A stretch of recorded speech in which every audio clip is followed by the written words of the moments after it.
We've all been there. That feeling you get when your code finally works. It's a great feeling, right? But honestly, that's just step one. The real challenge, the thing that really separates the pros from the rest, is writing code that someone else can understand.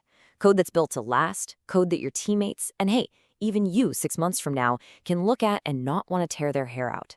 Okay, so let's look at this. On one side, you've got this super compact, pretty clever one-liner, and on the other, a standard if-else block. Now, yeah, it's longer, no doubt, but you can tell exactly what it's doing in like half a second. And this really gets to the core of it, doesn't it? What are we really trying to do here? Are we trying to write the shortest code possible? Or are we trying to write code that another human can understand instantly? Your answer to that question kind of defines your whole approach to coding. So here's what we're going to cover today, pulling some wisdom from the classic book, The Art of Readable Code. We'll kick things off with the one metric that truly matters. Then we'll dive deep into comments, what's useful and what's just noise. After that, we'll look at how to simplify those giant, messy expressions. And we'll wrap it all up by talking about the main goal, writing code for humans. All right, first up, how do we even know what good code is? I mean, really, is it the fastest code, the code with the fewest lines, or the one with some super elegant algorithm? We tend to chase all these different things, but it turns out all the best practices really come from one single core idea. And this is it. The book calls it the fundamental theorem of readability. And honestly, it's a total game changer. The big idea is this. We're not writing code for the computer. I mean, the computer will figure it out. We're writing it to make it as easy as possible for the next person who has to look at it. That's the goal. Every single decision you make, every variable name, every function should be viewed through that lens. So let's really dig into that key phrase, minimize the time till understanding. Now, understanding is a strong word here. It's not just about someone glancing at your code and kind of guessing what it does. No. It means they can jump in, confidently change things, hunt down a bug, or see how it plugs into the bigger picture, all without having to Slack you and ask for a meeting. If they can do that and do it fast, then yeah, you've nailed it. You've written readable code. Okay, so with that big idea in mind, let's get practical. Let's talk about comments. It's usually the first thing we think of to make code clearer, right? But it's so easy to mess this up and just create more clutter. So let's start with what not to do. I love this cartoon because it just hits the nail on the head. This is the #1 mistake people make with comments. They write comments that just say what the code is already saying. It's not just useless, it's actually worse than useless because it's just noise. Think about it. If you have a line of code that says I++ and you add a comment above it that says // increment I, you've just made someone read two things instead of one for absolutely no reason. The code should tell you what it's doing.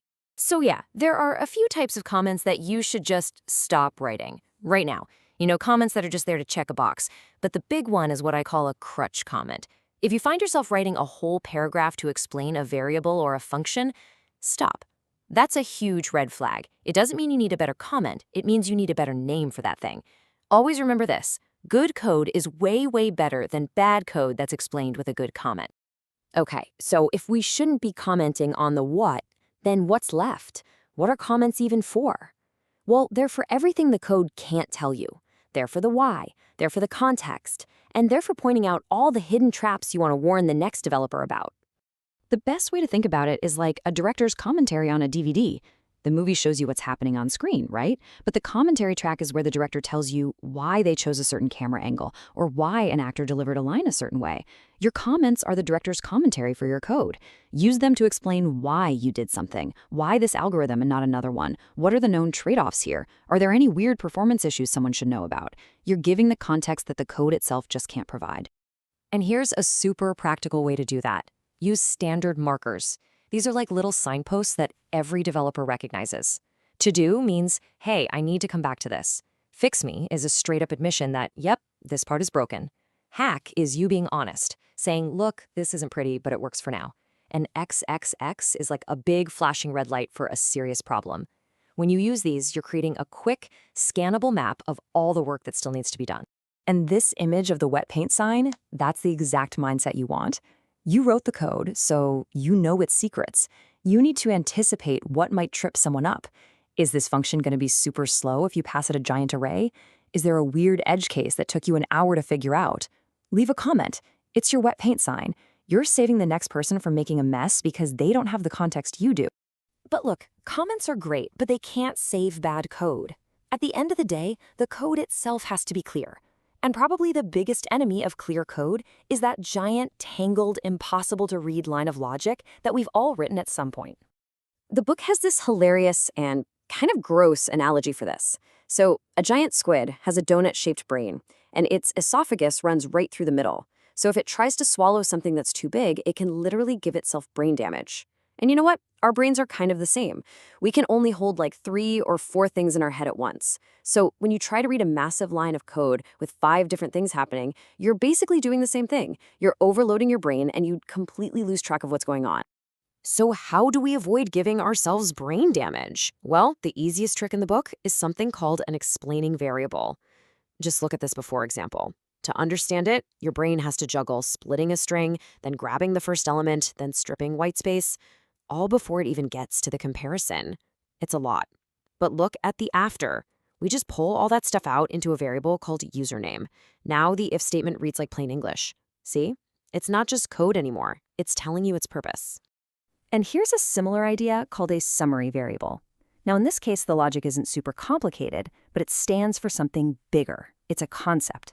Instead of having this raw comparison in your if statement, you wrap it in a Boolean variable like user owns document. Now your code isn't about comparing 2 IDs, it's about a piece of business logic. It just reads at a much higher level. And hey, don't forget about some of that stuff you learned in school, like basic logic. Sometimes you have a really confusing condition with lots of nots and ands. You don't have to be a math genius, but just knowing a simple trick like De Morgan's law can take that tangled mess on the left and turn it into the much, much simpler version on the right. Again, the point isn't to be clever, it's to make it so the next person doesn't have to break out a notepad to figure out what your if statement is doing. So we've talked about comments, we've talked about variables, we've talked about simplifying logic. What's the big takeaway here? What's the one thing that connects all of this? It's really all about a huge shift in how you think about your job. It all boils down to one simple idea. Your job is not to write code for the computer. Your job is to write code for the next human who has to read it. That's it. The best code isn't the cleverest or the shortest. The best code is the code that someone else can understand the fastest. And let's be real, that someone else is very often going to be you 6 months down the line, staring at your own screen, wondering, what on earth was I thinking? So I want to leave you with one question. Just one thing to ask yourself every single time right before you git commit. Pause, look at your code and ask, who's this for? Is it for the machine? Or is it for the person who has to maintain it after me? If you can make that mental shift, I promise you it will completely change the quality of everything you write.